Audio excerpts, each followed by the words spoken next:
everyone. Doing good? I'm going to read an story now. Are you ready? Here we go. Thank you, Nero. Deep in the quiet forest, a little fox lived all alone. His name was Nero. It's getting cold, Nero said. I need food for winter. He picked nuts and mushrooms and carried them home. But he carried too much. Plop, plop. Nuts fell behind him.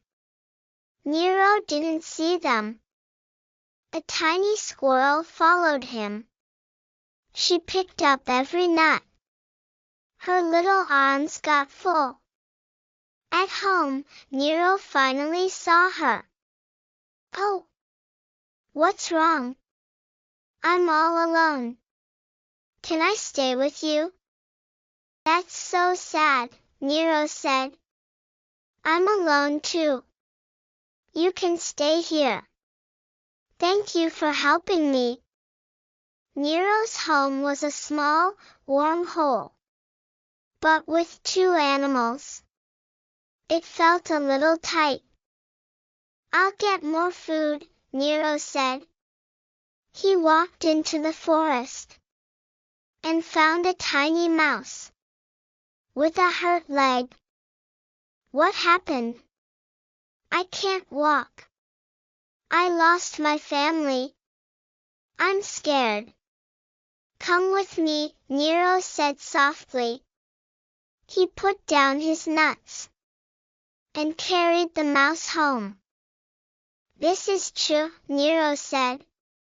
He's hurt and lost. Of course he can stay. Rin the squirrel said with a smile. I'll get the rest of the nuts. Nero said and went outside again. But the sky got dark. The wind howled. I hope Nero is okay, Rin said nervously. Soon, Nero came back, covered in snow. Oh no! You're freezing. Rin and Chu brushed the snow off and warmed him up. You are both so kind, Nero said softly. My heart feels warm. Winter was long and cold. The three stayed close together in the small warm hole. Nero blocked the cold wind with his own body, so the little ones stayed warm. Nero's body was completely cold. When winter finally ended, Nero never moved again. His face looked peaceful, like he was smiling. Spring came. Rin and Chu stepped outside. Tiny grass was growing. Buds were opening. It's warm, Rin said. Nero protected us. A gentle breeze wrapped around them, like a soft hug. They took care of Nero's home.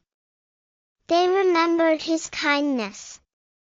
Sometimes, in the forest, a fox-shaped shadow appears. Rin and Chu smile and say, Thank you, Nero.